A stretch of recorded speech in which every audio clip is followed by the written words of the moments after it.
So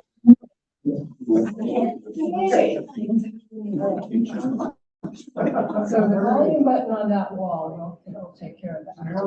All right. So what? Can you really hear me now? All right. So I'd like to welcome you to the NAL First Thursday program. It's March 5th already, and I'm your program committee lead, Lisa. Today we're going to look at how astronaut and flight controller training has changed and evolved from the earliest days of human spaceflight. Our speaker this month is Mr. Frank Hughes, who played a big role in that training. And I think half the people in the room were hired by Frank or worked with him or for him at some point in time, myself included. So he's going to begin talking about the Apollo program and all the way through the International Space Station program. He certainly had a hand in all of that. So in the talk, he's going to share his experiences as he witnessed and shaped the evolution of training for more than 40 years. Frank began his career with NASA in 1966 at the Kennedy Space Center, where he was involved with the Apollo mission simulators as a simulation developer and instructor. His primary expertise was in Apollo guidance computers and in cislunar navigation. He moved to JSC in 1971, where he worked as a simulation developer and flight planner with a group that performed the shuttle approach and landing tests. Frank expanded his role in flight simulation operations to prepare shuttle astronauts for orbital flight. Primary responsibilities were the shuttle orbiter, computer guidance, and navigation systems. In 1983, Frank became chief of the flight training branch, where he was responsible for all astronaut training, from classrooms to flight simulators. He didn't mention this, but he hired me in '87. In 1990, he became chief of the Space Station Training Division. His responsibilities included defining the training required for astronaut crews and flight controllers for what at the time was called the U.S. Space Station. Burrito, thank you. Everybody passed the test. This task included the development of the curriculum, training materials, and training facilities for space station operations. I have a note here that he dragged me along with him to the Space Station Training Division, which was housed off-site in the Eagle Building, which had formerly been called the Beta Building. All right. 1993, Shuttle and Space Station Training Division were reunited, and Frank became the division chief of the Spaceflight Training Division. His responsibilities included the development of new technologies for training and education in the United States, as well as the development and conduct of the training for all flight crews and flight controllers from other countries. He was the inaugural chair of the International Training Control Board, guiding the multinational training organizations toward a cohesive goal. Frank retired from NASA in 1999 after 33 years of service. Following that retirement, he spent 20 years creating virtual reality training software with Tytronics Software Incorporated. He retired from Tytronics in 2018, and again in 2021. He's declared that 3 retirements are enough, but I'm not sure I believe him on that. So Frank is originally from Montana, Big Sky Country. He received his BS in physics from St. Mary's College in California and an MS in environmental sciences from our very own U of H, Clear Lake. A consummate storyteller, which we'll hear today. He has authored 1 book so far. So with that, I am going to turn it over to Frank.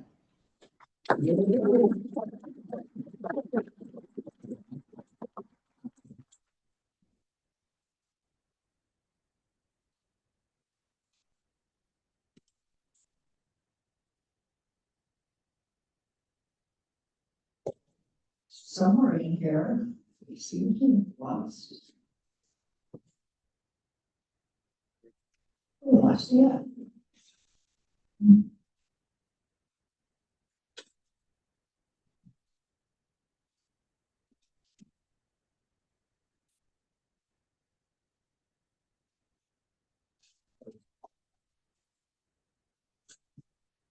All right, straight there. Okay. All right. Hey, that's not. Well, you're gonna have to, Yeah, we're just. That's right, I forgot the outside. I just did this like all last week and so really, people are very close.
all right, we're gonna try this again.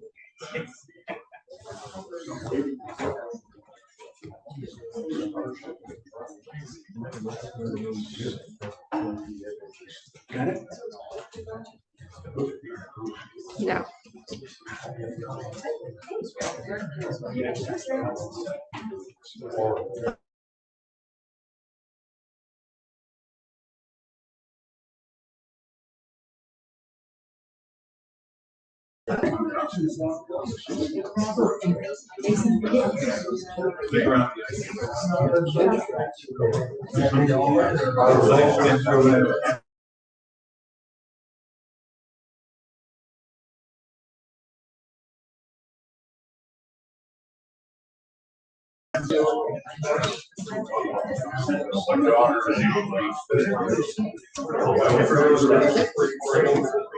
Okay.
I don't know what to make the new administration plan. Every head on. Big, okay. Makes a lot more sense. How do I get over?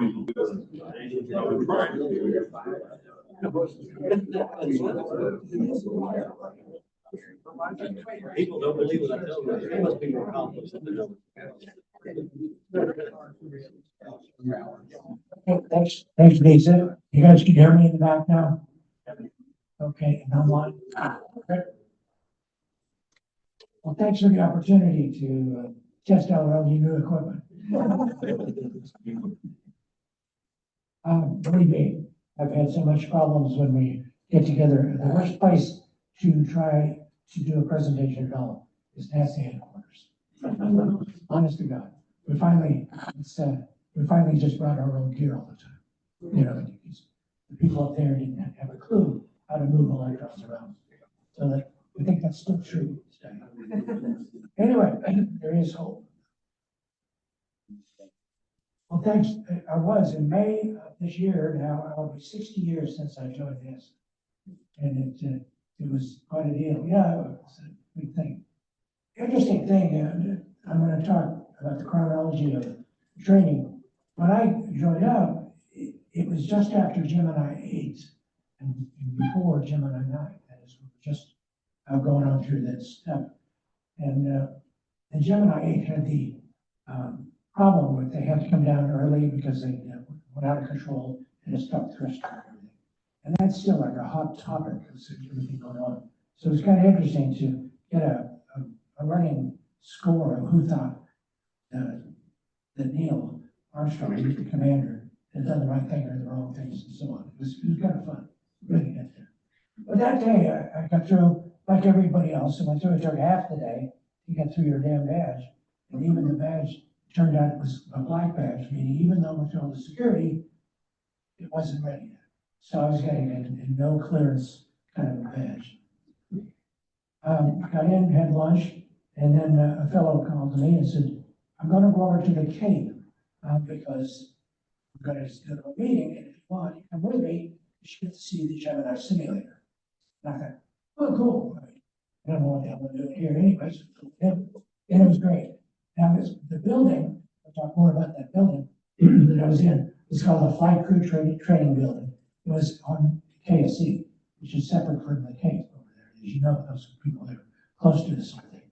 So we rode over there, and boom, the thing is, in that room, KSC now, you had mission control and the launch control, and then you had the simulator, and then Mercury is all done there.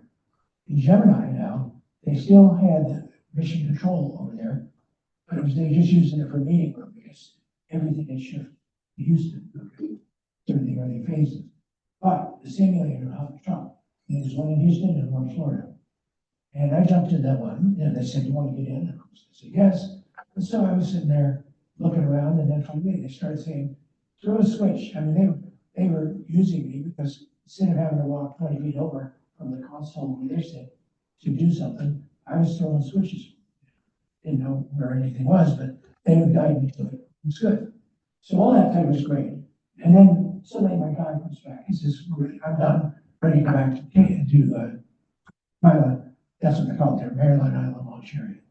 And at the time, I said, "Okay," and I started unplugging to get out of the simulator. And the guy said, "Wait a minute, she's really actually helping us do some stuff like that. Let's see if we can get him a ride back." And they did. And the guy says, "Okay, Larry," he's gone. So now I'm sitting there another hour, farting around and doing what they're doing. And suddenly, we're done. Okay, we'll get out. And I got out. And the ride is Gus Grissom. So that was it. They said, Gus will take that. Come on, well, I didn't think. So here, crawl out. Here's Gus, and he's up the truck. He's ready to go back to the building. And so now I walk out with him, his blue Corvette convertible, and we jumped into it. And if you remember how that layout was, we were doing 80 miles an hour by the end of the flight. Made a left turn, went up to 110, going down the street about 200 yards to the stop sign, which he avoided carefully. 120 miles up the spine of whatever, and over to Maryland. And it was great. He looks over at me. He's got 120. Are you having fun yet? And the hair's going. I said, "Yeah, I really am." And so we got there instantly. I survived and we made it. Got out of the bed, closed the door, and I said, "Gus, thank you. It was really good. But I'm not going to ride this goddamn car again until you put seatbelts in." Because they were done. It was still in those years. But, this is him. I wrote all the safety books. Anyway, So that was my first day. And the reason the building was there is it was empty. It's literally empty. And that was when all the training was gonna happen. And so I got there the first day. When I got back to the office, it was the first truck full of simulator showed up. It was being unloaded. So all of that, we're gonna come back. That's the Apollo simulator. We came there. I want to go back before I got there to Mercury. You guys already know some of you. I don't think anybody in here has worked on Mercury. Is anybody? Those days are gone, but I want to talk about just about the fact of the simulator. And this is the spacecraft. It pretty clearly, you know what it's about. But you have to know how tiny it really was, because to sit on it, we joked about it, because if you just wore it, it was really, really tiny. You had nowhere to go with your legs and your arms. You could reach forward, the walls are right here, and so on. And if you had any problem with claustrophobia, this is where you find out. Right. But the spacecraft, when you got into it, there were only about 50 instruments, only about 75 switches and controls. No computer at all. Okay. In order to find out when it would put the rocket, put them in orbit, let's say we did 2 50-minute things and then we had 4 more with the increasing length of it. Like John Glenn went up from 3 orbits, 4.5 hours. We went 2 of those, 4.5 hours.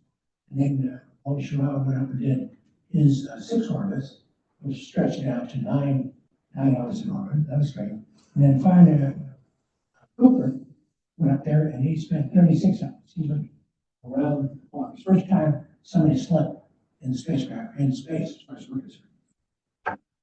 So it was pretty good. The navigation was something else, because you didn't do anything but look out the window. Okay. Give you that, here's your idea. What it was like. Okay. Very, very tiny. And this is the simulator, which is also very tiny. See if I can make that bigger.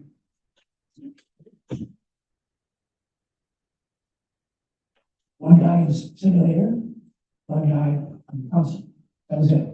Okay, that's Charlie Alaska is the name of the guy. I don't know if you knew him, but he was early day. Of course, he's gone now.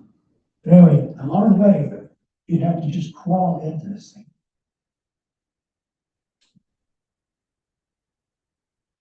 Across the hallway, remember, there's a mission control. For the first time, we also get the word in Mercury, other hand of the ground control. And all of this in here was created because of airplane testing. In other words, the mimic we did just wouldn't work for airplane testing.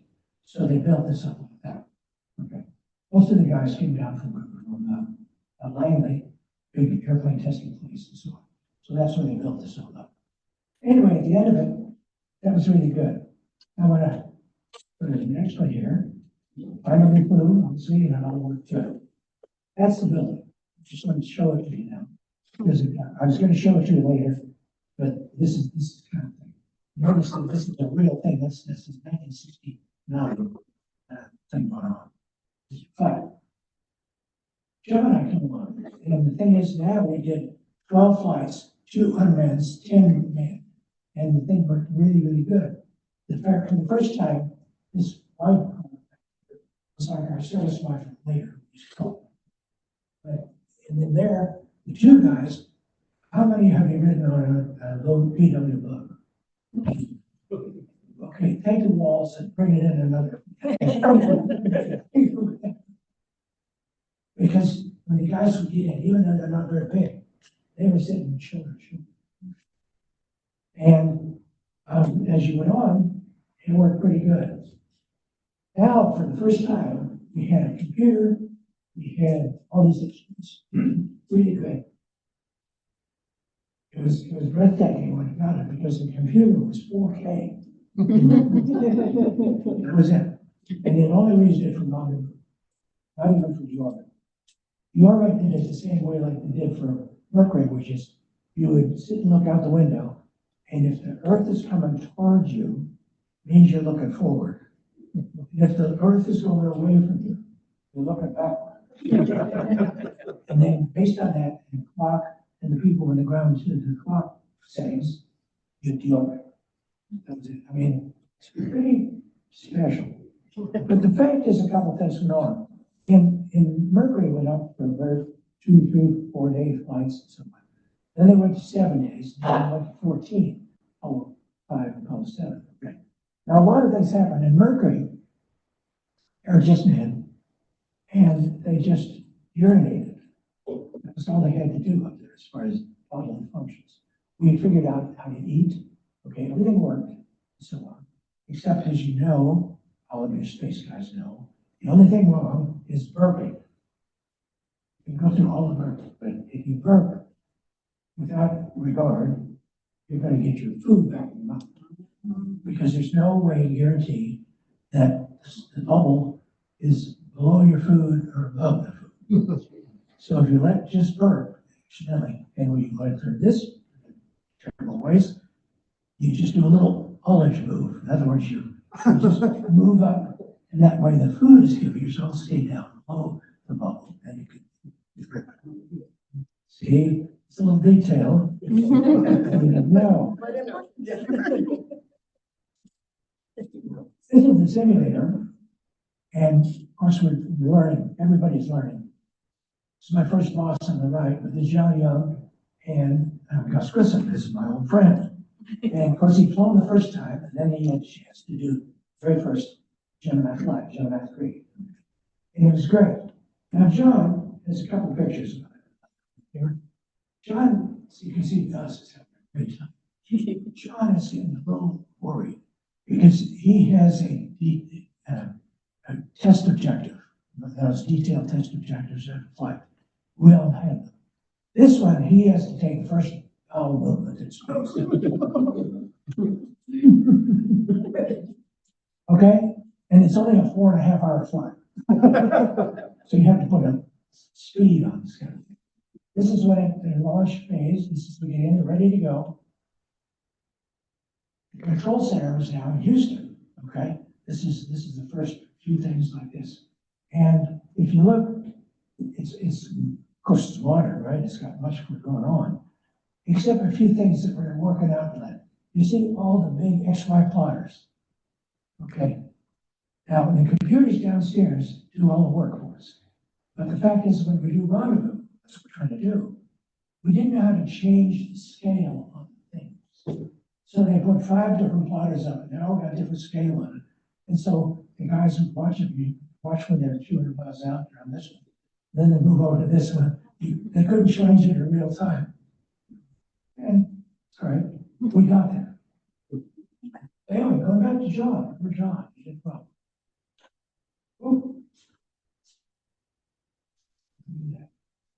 Medical people come up with this. It's a plastic bag that's got glue all around the outside here. You disrobe, which means you're taking the spacesuit down to like a snowsuit. You know, when you put the kids in, put the snowsuit down below your ears, and they glue this on you. You do your business, then you wipe yourself out as best you can so you can see there's paper there and all that stuff. What's over on the dark colored though thing is a germicide, because as you know, this stuff smells bad, it always does, and it's still alive. So if you seal it up in a plastic bag, it keeps making gas, and it'll glue the gas up until it breaks the bag. Okay, so what they came up with is this, that you squirted this stuff in the bag, sealed it up, and you put it away. That was good. Except on other things. Because how many have you been, you remember when margarine was new? You make margarine is white. And so what you had to do is, it was really fun, I love to do this, is knead the margarine, just pop that little dye pill and then squeeze it and it became yellow, right? Well, the problem is John had to do the same thing with the stuff. He just still warm, still ready to go. And that was it. So you just went to do that. It's part of the glamour of being national. The fact is, we went through, this was Gemini 3, 4, 5, 6, we learned how to do rendezvous, all this stuff like that going on, it's good. 7 days, almost everything went on. Now they're humans, they stay long enough to eat, everybody's gone through this thing. So the people containment bag, if FCV, this becomes a big thing that everybody refused. It's going on like that. But the fact is, spacecraft, the simulator got better and better. This is the rendezvous, here's Gemini 6 and 7, going on like this. Several times, we were rendezvous with a force vehicle called the Gina. It worked really good. You just stick the nose of the vehicle in, and when it lit off, it actually accelerated back. So it was eyeballs out, kind of thing. But it wasn't bad. Do it really well.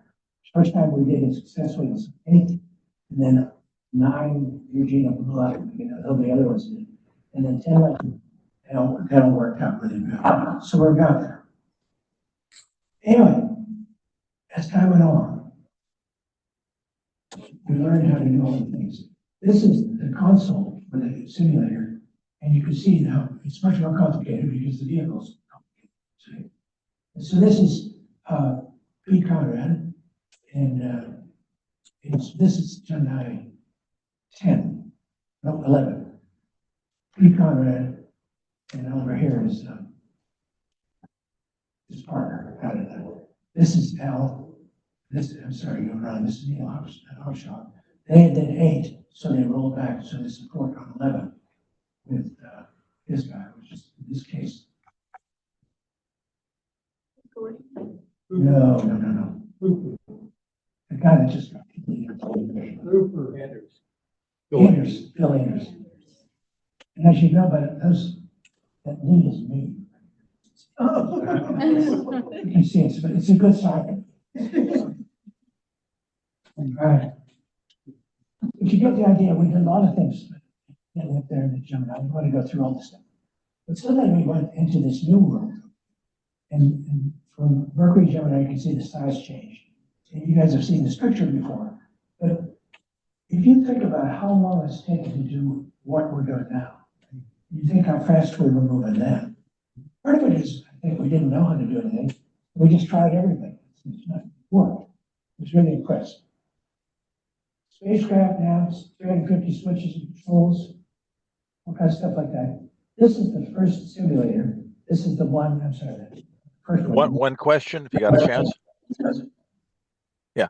What did the idea of rendezvous ever get into the instrumentation of the viewing that you were experimenting with on Mercury? I know that was obviously what Gemini was intended, but did you guys start thinking about rendezvous with the first capsules, or no?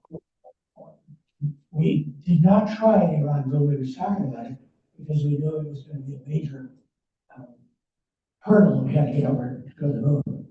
Okay, but Gemini, that's why Gemini came along. Gemini is really Mercury 2. You think about it. There's a lot of things that came up because of Mercury. So Gemini was figured out, and that's why rendezvous and docking and all that sort of thing. I mean, we had to worry about not just docking, but there's electric charges that discharge when you have the two vehicles come together. You have to make sure you don't let an EV, of course, it goes on and touching without having to make sure you ground them, that sort of thing. So there's all kinds of things we tumbled into. Anyway, so as we put it together, there was going to be a command module simulator in Houston, and 2 more in Florida, and then a lunar module simulator in Houston, and 2 more in Florida. This is CMS-2. This is the one that I arrived the same day as the first box. Once it was put together. The big difference is you can see how huge it is. We were so impressed with this thing. So the big unveil came in, and so I got, believe it or not, Grissom and John Young, because now they were working with other flights. But the fact is, look at it, here it is. And he says, it looks like a goddamn train wreck. Which is why I called my book, The Great Apollo Train Wreck, because that's what it was. This is the problem is, and the thing we're trying to solve, is it's not a simple vehicle. but the vehicle is down inside, I don't know.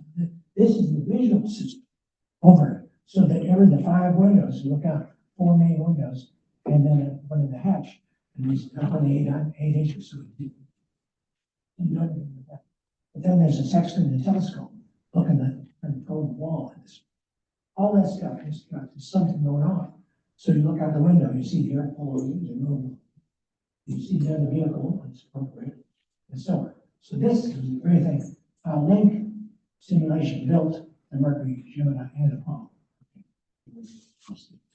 Tom Douglas built the first 2 vehicles, but they got the contract to Link, who was a big company at that time. And then this thing, up in Binghamton, New York, is where they were building the simulators, put them in a box, send it out to Houston or down here. If you get down below it, you see that there's a big console now, big, it's about 20 feet wide. By looking at a couple of things, you can see the boxes I'm kind of pointed out here for you guys. Here and here, there's a motor on it. That's called a star ball. It literally, they were 3-foot diameter black spheres, and they had steel balls countersunk on them in the pattern of the constellations. So you could actually navigate, looking out the window, you could find stuff. It was the best thing going. Now, the camera here is placed on top of CMS2, the one that you were just seeing. And this is looking down later, where you had the LMS, and everything is green, is lunar module stuff, and everything brown, when this is the 3rd command module simulator. So we were going to put another lunar module simulator on that wall, and that was canceled. That was, right now, as you know, the missions are starting to be canceled, so we brought back. What we did put in there is a lunar module rocket. And so many times the crew would get in when we were doing this Apollo missions, and they would land or they'd launch in the command module. They'd then move over when it was time to hit the lunar module, and they'd undock, but you could see each other, and they would work together with the crew when one or two together. And they'd go on like that. Now this is the star balls. Right? And in fact, any of you are good at it, you can see right out here is Orion. 3 stars in the belt. This is Sirius, right? And the thing is, there's 5 sizes of steel walls, and the bigger the ball, the brighter the star. Okay, it's simply because it's called a specular reaction, reflection. And the thing is it just makes brighter because it's a bigger piece, even though it comes back as a bigger point. And there's nothing that we've ever done, even to this day, any better than this. Okay, it's electromechanical.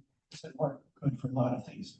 The fact is, the stars are just points for different points.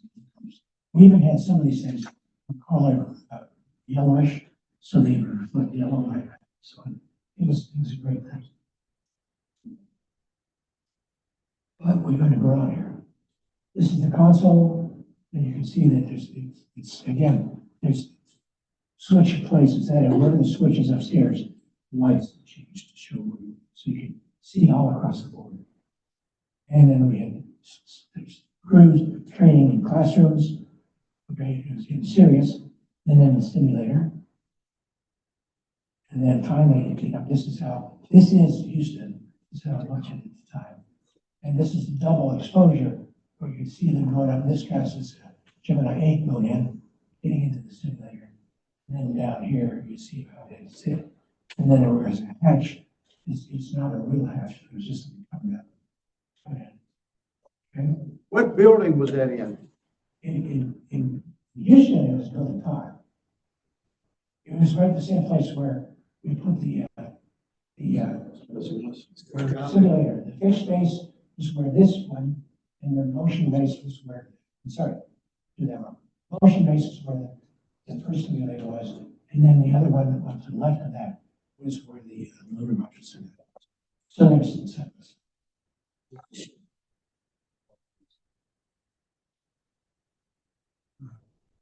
Oh, that's just pretty impressive. This is the lunar module simulator. You want to jump right over there, but I want to do it anyway. This one, you can see this, the lunar module had the same thing. It only had 2 big triangular windows looking front. So you had star balls and all this stuff going on.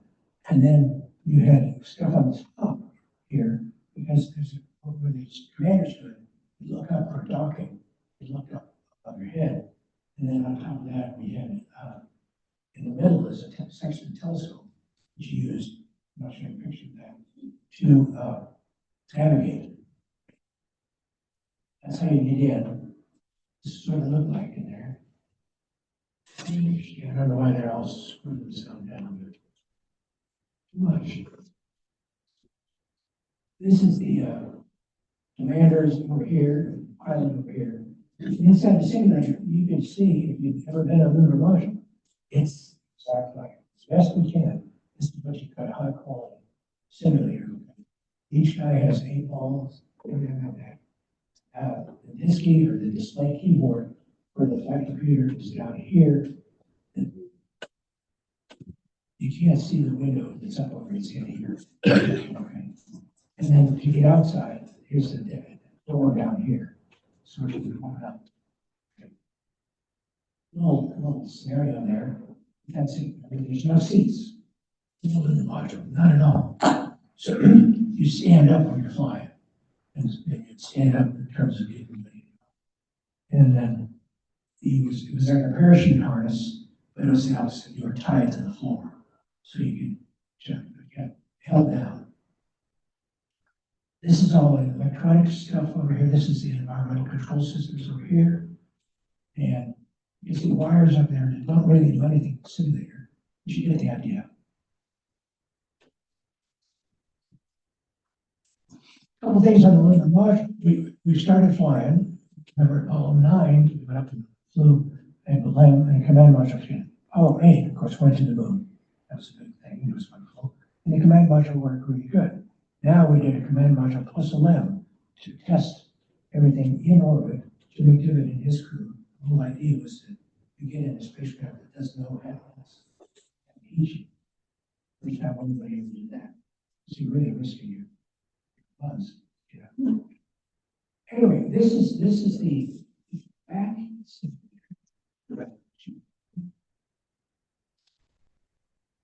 This big thing about here is the routing. Looks like the LEM, but I'm sorry, it's like a big X-like corner. The lunar module surface is hanging upside down because the navigation, the magnification is such that you can see there's dust on it. So we hung it upside down, let everybody fall down. You get the idea anyway. So now, when we flew, Apollo 11 and Apollo 12 both landed on this very generic looking moon. And they did okay. They made it down safe. But they came back after the fall and said, you need to do something better. Apollo 13 got through, of course, they landed. 14 landed on the same farm that we thought was the same problem that you guys had. You need to do something better because we need to know where we're going into. It's not generic. We know we're going. So, hold on to that thought. I got another one out of.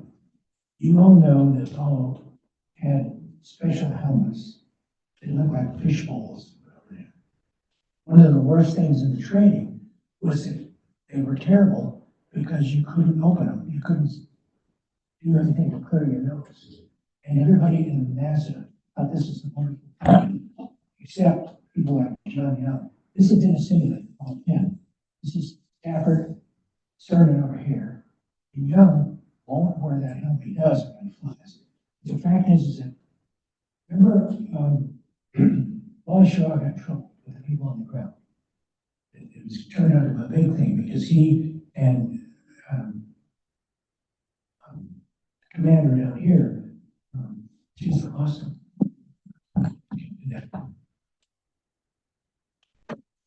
They fought about the fact that the rules are you have to wear the helmets when you come down and ground is saying you got to do the flight rules say. And Gus says, I got a cold. Remember, they all three got developed a cold. So if you get a cold in orbit, your sinuses don't drain. They're just going to hurt all the time. So he said, I'm going to be able to open my nose. And they fought it. And finally, the powers that be wouldn't let him fly. You know. The fact he was right. And John was still fighting about this in Apollo 10. And the fact is that if you look at this whole thing, when we flew with those bad helmets all the way through, because people just had to do it. You see, John is wearing this helmet from Gemini. He's going back, so he just popped it in front, clearing those, put it back down. The other one, the A7LB thing, and this big thing you had to take off. It was terrible. You put it on, it was hot, you were in the sunlight, and little details that you had to thought through in the training. Almost never would the crew put on. This is the Apollo 10 with the guys in the lab. They're always, even though they played suited things, they didn't want to wear them. This is how most Neil and Buzz were. Okay? They were just shirt sleeves all the time. But when you had to do it, when you got to have a sim, is he looked like this inside.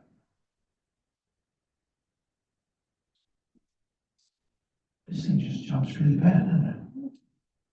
My fault. When we start going, simulators, I want to go back a couple of flashes here. The training.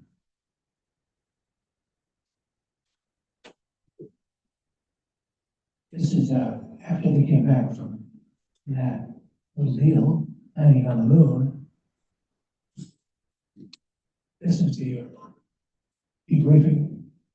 All the time we have this. Flight controllers did too. The whole idea is to get through these things.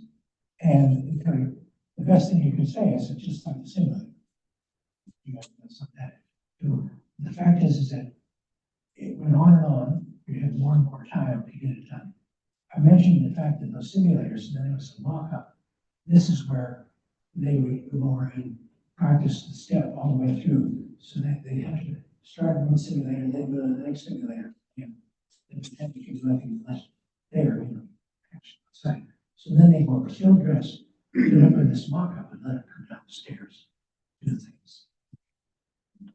This is where What building is this? this one is in the FCTV in Kennedy, out of Florida. We didn't even call it this, but mostly used to do generic training, and then the guys would move down for flight specific training. Okay. Because part of it was just that there's enough people coming through the flow, but you have to make sure that you're getting the right things done. So this is the Apollo 12, and this is the case of the thing. It's sitting on a 30-degree slope, which is the same place where the surveyor was sitting at the time. You'll notice what happened on this show is because outside, now they had to invent something put on. It's this fabric thing in the top. So that they're still wearing the same nasty helmet, but they put on this fabric that's so shady out. And it had a visor speaking.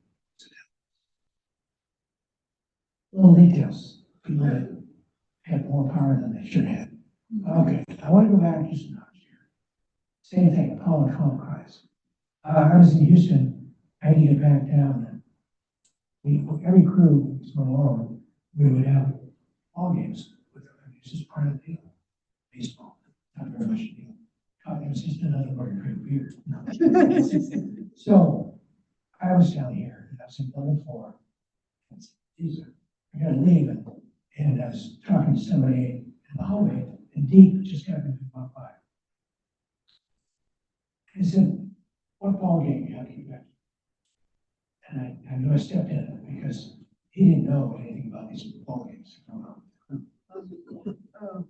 And so the answer was, well, I've got to have a ball game with 12 crew and the backup crew and the support crew, 9 people plus whoever's left. No. So he's put a rule out. You can't be having that kind of sports going on within a couple weeks of the fight. So I went out home that night. That's me. We had to wind up playing our cemeteries. and the astronauts were there on Mars. So that's Pete back there. I'm right-handed, so you can see the man in the wrong way. And so on. There's a bunch of things like this. They're all the secretaries are out there. So very good time. Dick Gordon walking in after these. So the whole thing, the beer got drunk. We did okay. Now, the fact is that we took the rover. If you look finally in the building, this is the MSO building. Remember that? And then this is our building back here. What we did is we had to do 3 last flights when we had rovers. We created a big walkway all the way around, where the guys would go out and they put rocks out there.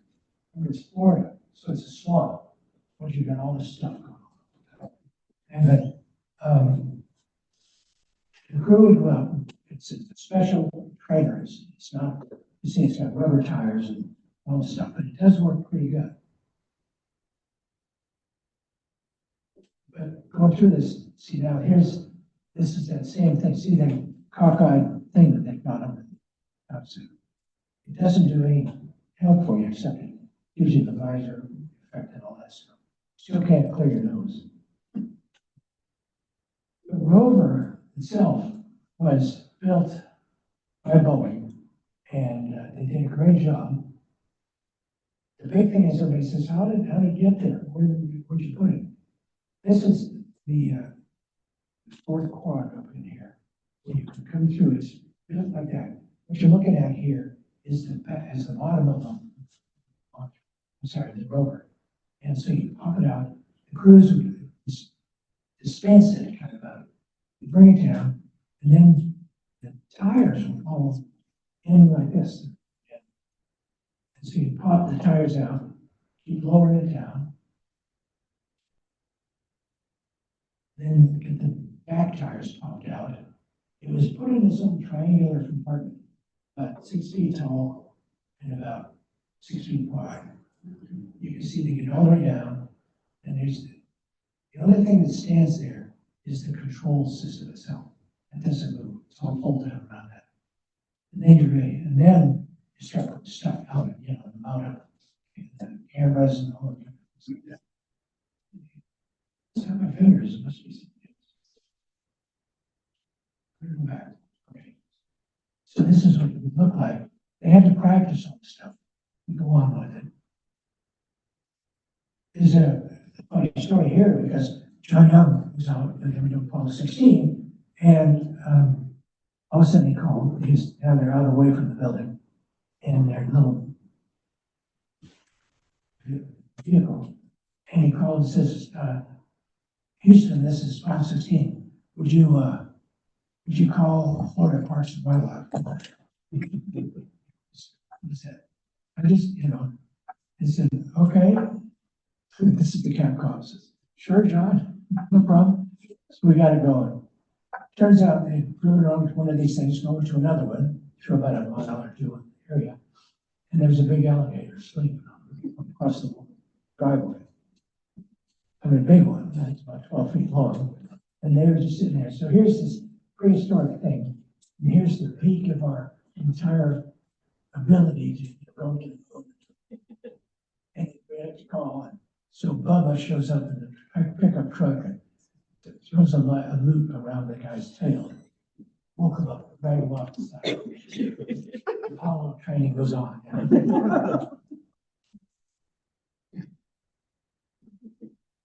Of course, we went and the rovers were great. They did some good things with us. Okay, I'm going to keep moving forward because the training changed so much. We survived all the pollen that was going on. Think about that. The food got better. The waste management did not. It was the same system. In fact, I always believed in my heart that everybody that landed on the moon, at least the first few launches, were constipated by the time they got there. Nobody wanted to do that whole thing. But that was how you did it. Skylab came about, and it was a whole big thing better.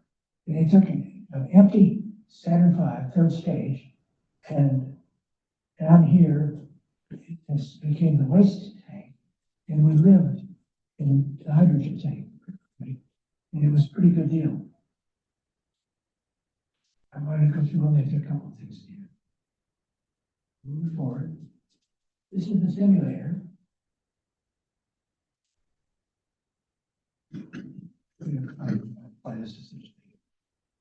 It was, the fact is that these things we made, since because the Skylab was mounted, everything's mounted on the walls.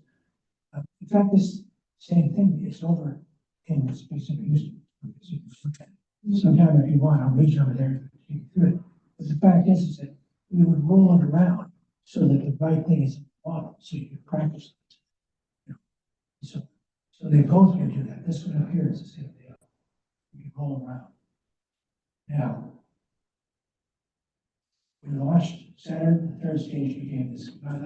We almost lost it going uphill because of things. We had the stuck fins and one of the solar arrays fell off and so on. The whole simulator was mostly like little rooms because we just did stuff in different places. In this case, we had a huge solar telescope, set of 6 telescopes. The crews working there, and so on. First time and only time we had a shower. We had somebody that actually get in. And this is a big deal. You can see here, there are 2 hoses here. This is only taken for picturing. They actually put it up and walked to the smart. The fact is, you had 2 quarts of hot water, one hose. You spray the water on here, soap up, and then there's the fine food. There's no gravity, so the other hose is a vacuum hose to suck the water off. Okay, and so we went through all this sort of thing. Make sure they're ready to fly. This was the first time you had a bathroom. It was actually a place with a door. Okay, and in here you would have 3 volumes, 1 for each guy, 2 liters every day for urine, and then you had to do solid waste. These blue handles would sit on this thing. It was actually a seat belt. But you would put a plastic bag in there, do your number, put everything in the bag, close it up, and put it up in one of these little 6 ovens, and you break it dry. Skylab was a big medical device. They were all, it was about bringing everything home. Everything we put in, what they put in themselves, what came out of them. Vomit, feces, the whole thing. In the case of the urine, every day, the first day, is you would get out of bed, you'd urinate, and so on, and then you take a sample out of that big bag you got, and it was a little 100 cc sample, and you freeze it. So that was a sample for that thing. The rest of it would go down which day. But the fact is that right now, today, some of you may have a problem and go through it. If you want to know how much you weigh, you get out of bed, you make your first urine break, and then you weigh yourself. That's the baseline.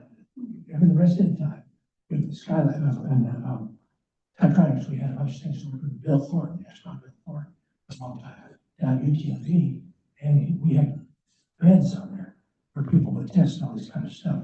And the fact was that you'd see if you drink fluid, you know, the whole bed that is a scale. So you could see it go up and down. Take a drink of water, you could see 2 ounces, you know, all the stuff going up and down. But all of this stuff was so much better on Skylab, and it continued to be better. Okay.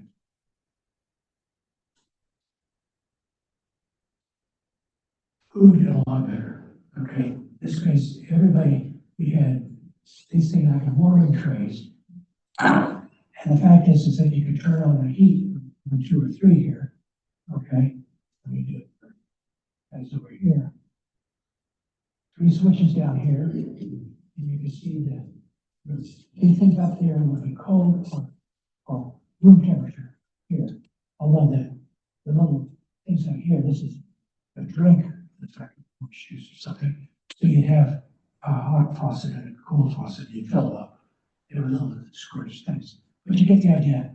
That we invented along the way, this is where you got into a dingy board or everything that just peeled off the top. And Skylab. They did good stuff. Yes, spaghetti, you had steaks, all things like that. So it was major changes going forward, and all that stuff carried into the shuttle. But you get into this thing, how we doing? Here? The fact is that, like if you have your steak, you can't just saw it up with a piece of, you have a knife, but you actually, they cut it for you in pieces, and then it was in a heavy grease, heavy gravy. Gravy, that's, it's, it's the same thing, it's just prettier.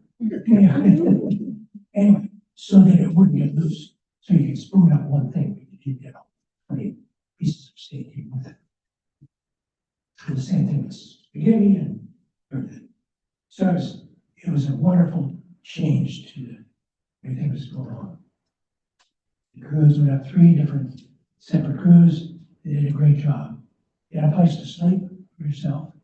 Before, you had a sleeping bag, but you crawled off underneath the couch on Apollo and everything like this.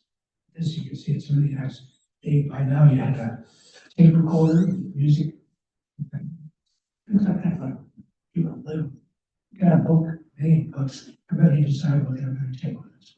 I'll be here in this case, you can see. So that was Skylab. It worked out really well. We learned a lot that got applied into the future flights. This is that console for the solar telescope. And it's interesting how many things we learned about the solar sun itself, sunspots, its rotation, right? It goes around once every 25 days. Almost, I mean, we knew that, the dynamics of it. So it was a pretty good deal. Now, Apollo Soyuz came through. This is our first real major contract with Russia, and it worked pretty good. The fact is that it was a big problem, and we had to have an airlock, basically, because the Russians worked at standard temperature pressures, 15 pounds. But ours was 5 pounds, because we're still using Apollo equipment. This is the last operating service flight. And the thing is, when you got into that, you had to either raise the pressure to 15 or lower it to 5, depending on what's going on. So you spend time, Tom Stafford here and Alexei Leonov, they carried a thing that said, how could you do it? But they went through all this stuff. They had a great time. And this Tom, when we lost a few years ago, it's incredible how good he was. He really spoke Russian well and made lots of things. I wanted to, this is, anybody of you know, you know what this is? Can you see? It's in Russia, Star City. It's called a prophylactorium. Prophylactorium is where you place. I'm not going to even talk about that. Lisa will have nightmares tonight because actually she lived over there for a year in the side room. But the fact is, this was brand new during the Apollo. The reason they built the building is Apollo 13. And nobody thought about if you allow people to get sick in space or whatever. And so they built this thing, and the prophylactorium, we called it the prophy all the time. But it's just a place where you go live so you get away from your kids. Even your wife, or she's got a cold. Anyway, the astronauts were invited to a party in Russia, and it was a big damn deal. Before they go to the launch site, they wanted to have everybody over there. So it's kind of the command, the 3 prime crew, the 3 backup crew, the 3 support crew. Everybody gets to come to Russia. This is biased, everybody, to have what's going on.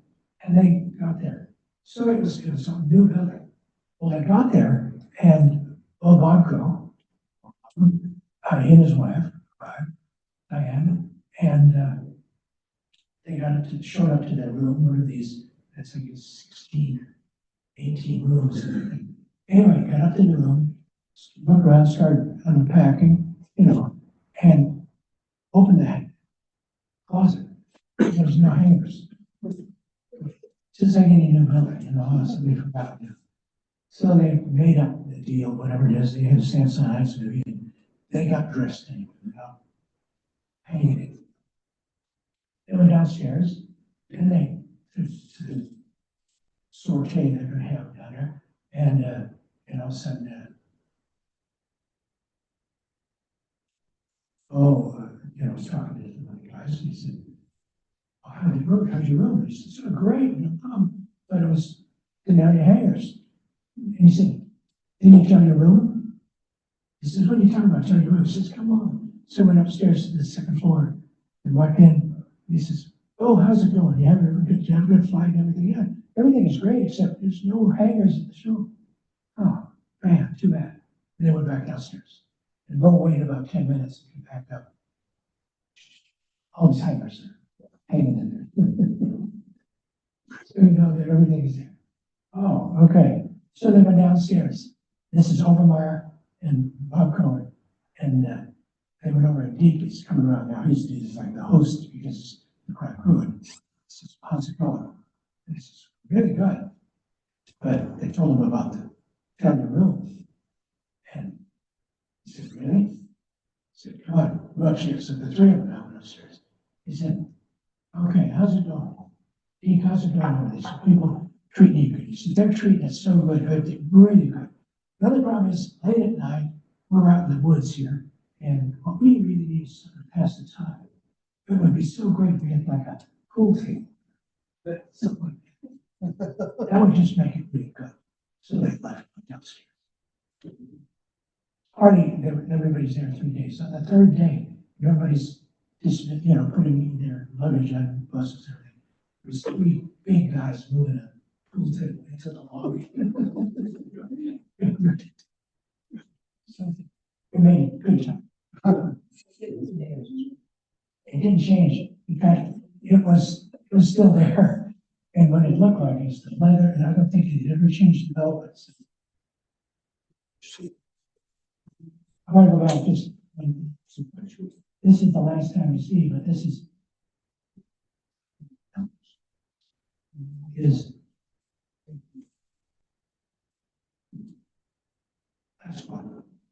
that's that Apollo simulator console. In fact, this is the last time it was used because it's the last vehicle on the Apollo equipment. So they go through prime crew, debriefing with the Houston flight directors and everything like that.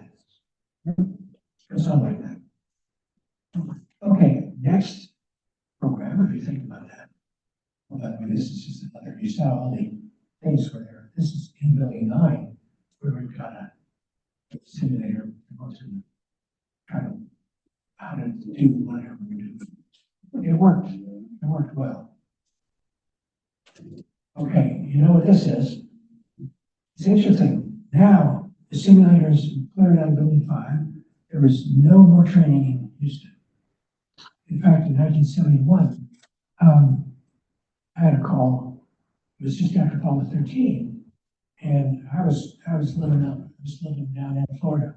I actually just bought a house in early 1970, and then here came Apollo 13 with all the profit traders. And about June, I got a call that said, "We think we want to send you to Houston." And I said, "No, I really like it. This is a good life out here." They said, "No, you really want it." "No." And then 2 weeks went by, and suddenly I got a call and said, "Dave's in the lobby, he wants to talk to you." He's like, this was the division or the director. I go out, "Yeah, Dave." "Yeah, go on." Anyway, he says, "I want you to go to Houston because we got Skylab. I'm going to do some things like that. I need to help you do a project that is, we're going to create a scheduler, an automated scheduler." And we did. So that took me away from Houston, put me here. Well, now the STP is gone. I'm living in Houston. All of the people are moving in here. In 1978, we created a whole new thing because we flew the shuttle early on. We had one simulator, motionless simulator. And then the ALT, this is remember this is the office, if you will, of the two commanders. So, the shuttle looked like, we went through that. And then ultimately, after 100 flights, we changed it to be more like this. But the simulator, this isn't a simulator, this is not spaceship. So you get the idea that it really was a high quality device and so on. Fact is that when you get up there, you know, the crew only lives up here. So that's the part with the simulator. And many of the people up here, 4, 5, 6 of you all, are in simulator ground to go through that stuff. But when you did it, some things happened in Apollo, I'm sorry, in 1978, where we hired women. A lot of women engineers became instructors. A lot of them became astronauts and go through the thing. So it's amazing to see how we changed the place. I mean, and only to the good. The fact is that we went through so many different things. This Eileen Collins, as you know. And there's a lot of things happening. I want to go back to that, but just Potty training. yes, potty training. Yeah, now potty training was tough before. It got better in Scotland. It got a lot better. It's now there's no bags, right? Unless this thing breaks, and they go no breaks. And the thing is, you can get in here, you can answer hands free because down here, these are called eye grabbers in here. This one. You pick them up and put them over your thigh and then they spread them over it and hold you on the seat. So you wouldn't float away. You can see this is hose for urine. Okay. And when you were working it, you turn on the fan, the air would provide the urine over. And it's a standard thing. Bring it in and one's shape and the woman have a different shape.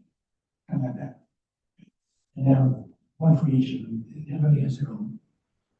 There's lots and lots of papers. The thing is that in solid waste, there's a 4-inch diameter tunnel. It's down in here. And down inside it, it's working. The same route again. You have people, 7 or 8 people for 3 weeks. Second, like a catcher's mitt on a spoon. It spins around, so anything that gets away, it just smacks together, smears it on there. That sounds great. For all of us, not everybody could aim very well. So Jason, stuff is getting stuck on the side of the transfer job. And so you look for something small, push down there and get it the rest of the way. So we knew we had to come up with something to change the training. So this was I'm so sorry. This thing is just back here. Boy, so fast. I'm getting there. It's a trainer. It's called a positional trainer. Okay. So what happened is we took a fake thing and put a TV camera looking up. The TV camera signal came over up to a 6-inch. Oh, this is okay. There you go. Small TV screen here. Okay. Now do it. Here's the TV screen. You're sitting there by yourself. Transfer to some here. TV cameras at the bottom, so there, instead of all the machine. The whole idea is you would go up trowel, sit down, and look at the TV screen and figure out, you know, where for this second 2 freckles over here and 1 over here, where you get zeroed out. So it's right on the numbers. And it worked. We stopped having all these problems going on. It was delightful. We spent a lot of time making sure that there was none of these cables went to Space Center Houston, or anything like that. Because they're showing everything else all the time. But it worked out. So that carried on. We had a couple of things. Of course, Sally came along with this STS-7, and it was great.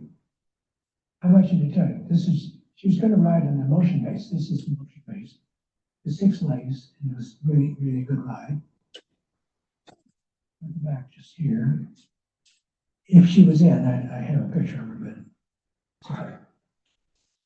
The guys, it was kind of like hazing maybe a little bit, but anyway, the guys, new astronauts, male, female, they always got a lot of stuff.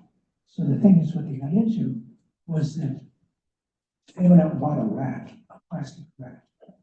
None of you guys were on that team. And they tied it with fishing line. So they put the rat up here on the top of this air shield. Up here. So they put the rat up between them. Her job is to sit back in the middle behind the 2 commanders. This is her. Okay. So here's the glacier up here. Okay. And then it was on the motion base. Sometimes you do entries, so that's how I just did it. But on launch, it tilts the whole thing up 90 degrees so that you can see what's going on. Well, guess what happens? When you get up about 75 degrees, the rat comes loose. It tumbles down toward her and just stopped just in front of her. And she screamed. She would think something coming at you like that. And they recorded it. So they held it through the training for that crew. Whenever it was really dicey and they kind of really worried about things and everything like that, they came back to scream. So, but then she's not a bad player here. So she kept the rat and she took it to orbit. Then when we came back, she put it on a wooden plate, and it said it was the rat stuff. And he had more rat stuff than they were. It's instructor. So she struck back with him. Okay, you get the idea then. Various stuff, things. This is stuff in Japan, and we could go through that stuff. But in Russia, we worked a lot to get things going. These guys could tell a set of stories themselves. This is Mir. We were there while we were working through the systems to learning how to survive on Mir. Missions we went up 6 times. There you go. We spent a lot of time in the Soyuz simulator and so on. And many of you sat in the Soyuz, yeah, you know how tight it is. In fact, for those, yeah, cozy, cozy. May have too big in their tight knees. In fact, even though we extended it, thank you. I was just trying to illustrate how tight my knees have to be up against my chest. But the fact is that you can say this person over here, you can see there, even the Russians are not doing too well. It was very, very tight. This is also a thing. We did a lot of negotiating. I think I'm going to stop here. This is a couple of things here. This is important. This is in Russia. It's difficult to get good liquor. I say that. You had to be careful because it's like bad liquor. So, and the thing is, this is a vodka, bottle of vodka. And what they taught us is that this symbol with working with, and the young lady engineer who was working with us said, she tried to say lit all the time. Lit. You didn't know what lit was. But it turns out, she said, she was kind of frustrated. She said, you know, the husband of the cow, in her English. So it's a bull, jumping over the thing. You can drink that and you'll know you're not gonna fly. Because so much methanol on the street. It was a bad, bad time. Okay. Here, go through that, a lot of things, like you said, in training. The other thing was all kinds of drinking. The parties were really good. The thing is about it, you did the negotiations and everything like that. But the fact is that when they take the top off a bottle of vodka, they threw it away. Because it meant you're going to finish the bottle, no matter what. So all the hints are going to It was a rugged time. Before we went over, I got a friend in the State Department. I said, how the hell do you guys survive? So they gave us some of this thing. When we got good at it, sometimes they bring a bottle of themselves, but it's water in it. Other times we would drink cream, something like heavy cream, so the coaster inside, all those things that work a little bit, but it's terrible. I was at one party and I was the only American there and been invited. It's Cosmonauts Day in '98, and we were there drinking and carry on, and I was doing really good. For example, they're little small glasses, so you put your hand over them. You can tell after it's toast, then you put it down. Make sure that you couldn't see how big it was before they filled up again. That was one. There's all kinds of different things you do. Others get your own water, but you never put it in there and just look like you're drinking. The thing there was amazing kind of thing. In mission control there, you'd go into the bathroom and during the ASDP, I never got to go in the bathroom by myself. That is, there was somebody following in all the time, so you couldn't meet up with anybody else. But on the second one, we put it was before freedom had occurred and all stuff, so it's pretty good. But the empty bottles on the bathroom just had lined up. Just so much booze going on right during mission going on all the time. It's just really crazy how they can function.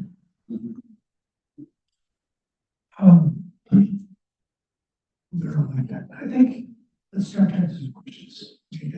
All right, let's start with any questions from inside the room, and then we'll see. Let's do that. I don't want any of you guys to miss. All right. The Okay, booze. so we're in 10 minutes, but Thanks. do you have any questions from inside the room? Sure. James. Other than the alcohol, what were the main differences in training approach between the Russians and ourselves? The question is, between the Russians and ourselves, what's the main difference in the training? It was when we got, first of all, I would say that it was like 100% different than anything I'd seen. First of all, training is different in all around the earth. There's different things going on. Like if you go to Japan, they teach you a lot of details before they even tell you what the big picture is. And you know, we try to start with the big picture and kind of drill down, so on. But when we got there first, it's kind of interesting. When we walked into the moon, we of course had rock, paper, stapled together. This we're going to talk about the electrical power system or environmental control system, whatever. In their electrical power system is one guy. And when he came in to do the lesson, he would roll out the design documents. And you talk to him, but there was nothing taken home with it. When he got through with the lesson, he would roll it all up and take it home. Because he's the only guy that knows that system. And he didn't want to lose his job because it's long term. So it's the damnedest thing to go through this. And in fact, even the simulators, the simulator for Soyuz, simulator for the Mir, everyone has never said the Soyuz simulator. I can't tell you what it is now, but it's called. It's MK307. It was the damnedest thing. What is he talking about, And we finally broke the code because one day I was, and I couldn't take pressure, it was pre, camera days, you know, after we didn't want cameras at all in there. But on the wall, there was a thing, and it never said simulator, I mean, it said simulator, lines going back for data and so on. But it says MK307 here, and then the mirror one, there's a picture of mirror, I could see what it was. It didn't say mirror simulator. It was like so smudged, everything was just all up. So we got past that, and here we walk in, and we, you know, our boxes of paper, and swap it on there and hand the pieces around. Little boy, even though that. And of course, we only brought what they needed to know. We were not talking about how to build an engine, we're just talking about how to operate it, that kind of thing. Okay. Any other questions? Yeah, Right back, yeah. During the Apollo Soyuz, you said that the Russians were at 15 PSI, and I think we were at 5. Fine. Well, when they connected and opened them up, what was that pressure then? Well, we had to go through the airlock, but we built is an Did we airlock. go up or did they go down? Okay. Both. Oh, Both. so it equalized. What we did when we flight plan, in a flight plan, we had three people in one vehicle, two in the other, two. Okay. And then we brought up with us, instead of a lunar module, we brought up this airlock. Okay.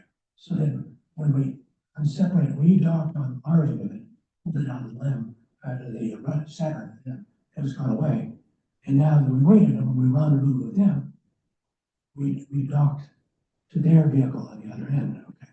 So the Soyuz was on one end here, and the command module was on this end. Then when they would open, let's say we were going to have one guy going to this side, you know, you have to get in the thing, close all patches, and then either pressure up or down, depending which way you're going. Okay. It's kind of like a submarine, you know, when you have a thing like that too. Did they have to pre-breathe then? No, we stayed in. It's all pure oxygen for us, and for them, they just took whatever we had. They had nitrogen, but back and forth. But we didn't stay very long anyway. But there was celebration and drinking and exchange of things, you know. That kind of stuff. Can I say? I saw some other hands back here. Somebody else over here? Stand. Questions? Just scratching your ear. That's okay. Okay. Okay. No, I'm already having those left here. Okay, how about over here? How about online? No questions. Okay. Well, we're doing pretty good. First of all, thank you for the chance to get into this. If you can imagine the simulations from Mercury where they just had to sit there and be flown, you know, to the full over things right now.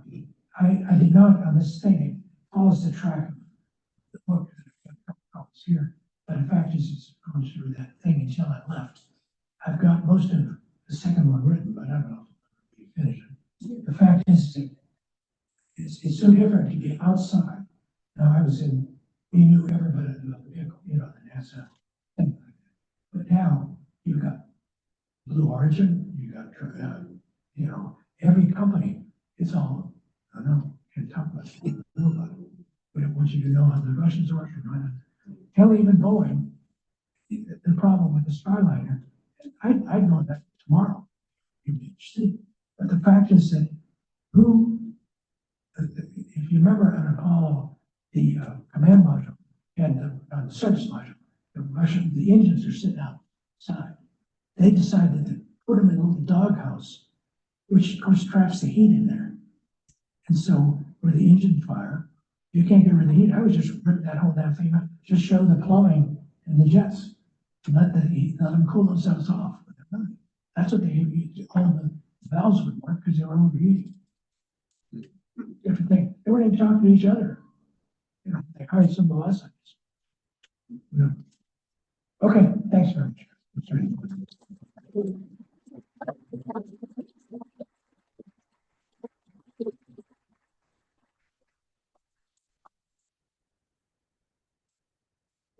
You should have one of those.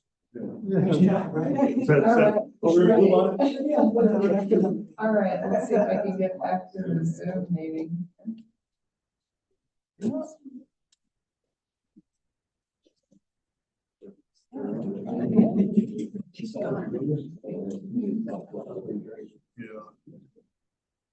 There we go. All right, so, thank you very much. Okay, so that's just not gonna come up there. Appreciate everybody being here. Frank, thank you very much, in spite of the fact that you shook me off the right time. So again, we did record this presentation today, so the recording will be available on the website, usually in about 2 or 3 days. Our next first Thursday meeting is going to be on April 2nd, and this is really important. We will not be in the Lone Star room. So we are going to be downstairs in the Discovery room, which is right next to the ballroom. It's going to be for that meeting only, but and of course I'll send that information out. But next month we'll be in the Discovery room. So again, we'll also do Zoom. Who knows what interface we'll have next month? We'll see. It's always something new and interesting. But at this point, I'd like to again thank Frank for being here and walking us through all that history. I told you he was a storyteller, and I don't think he disappointed us. But again, I'd like to invite everybody to come out to the Blue Bonnet Pavilion for, you know, what the Russians made famous. Right? All right. Thank you very much.